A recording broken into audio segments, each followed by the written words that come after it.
Hi everybody, my name's Dave. Thanks for joining me, and tonight I'm going to do a quick video on do I need a control box for an auxiliary battery system? And the answer to that question is a resounding no, you don't. So how do I set up an auxiliary system? And with the auxiliary system, I'm talking about the auxiliary battery system in the back of the car to run your fridge and your lights and things like that. And as usual, I'm going to be looking at the screen. So I'm going to assume you're talking DC-DC plus solar, which is so simple a setup a one-armed monkey on the bike could do it. So what do you need? Well, you need a cable that can handle the current and voltage drop. Depending on your input rating of your DC to DC charger, for example, if you have a 25 amp or 40 amp, then a 50 amp cable will suffice. However, if you have 50 amp or greater, then a 4 gauge card which can handle 85 amps. The cable will need the appropriate fuse holder near to the positive battery terminal, and preferably, although not essential, an isolator switch. The cable should have an Anderson plug on the other end, although different Anderson plugs manage different amperages as follows.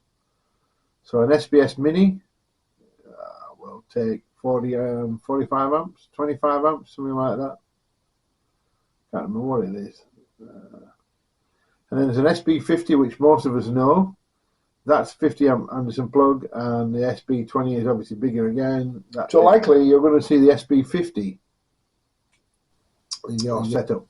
Most camping cabling uses a popular 50 amp SB50 style plug, but in my case I took the cabling from the battery to the DC-DC and then directly to the battery. I didn't use an Anderson plug, and I'll explain why in a second. Next, you will need the DC to DC charger, whether it be 25 amp, 40 amp, 45 amp, 50 amp or higher. You'll need to be careful when routing the cable, especially if you're using a battery box. One very important consideration is the maximum charging input current of the battery. Most lithium batteries will cope with at least 50 amps, but some AGM batteries are lower.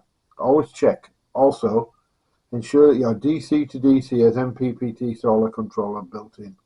Another consideration is the battery box, if used. Most battery boxes are rated to around 30 amps.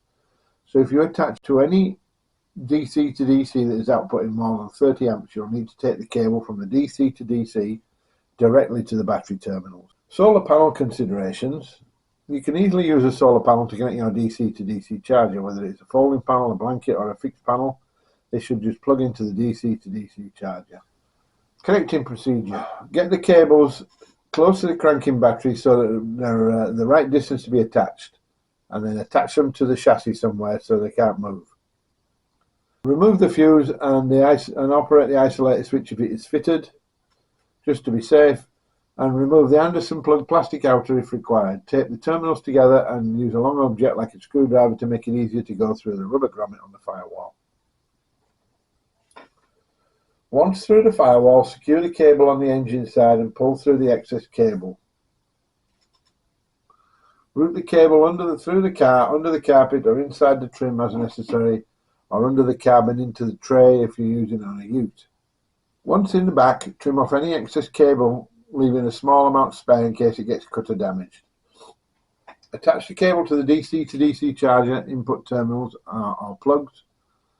And using the excess cable or using some new cable, attach it to the battery output side of the DC to DC charger and terminate the table with ring terminals and plug for the battery box or for the battery.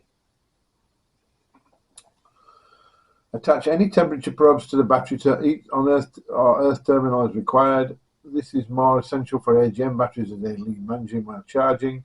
Lithium batteries have a BMS which will switch off should the battery overheat. Locate the smart dumbass alternator cable, and if you have a smart alternator or a dumbass alternator as I call them, connect this to a fuse in the fuse box using an appropriate fuse jumper. Connect the fuse to powered on with ignition and powered off with ignition, such as the auxiliary plugs and cigarette lighter sockets, using one of these fuse jumpers as shown. Under the bonnet, reinsert the fuse and switch on the isolator. Connect up the cables, basically. Run the engine and check for correct operation of the DC to DC charger. You can run the solar panel at any time, but check for correct operation when you do so. And that's it. You have successfully made yourself better than a one-armed monkey riding a bike, and you've fitted a DC to DC charging system. Give yourself a pat on the back. Well done. And I'll see you on the next video.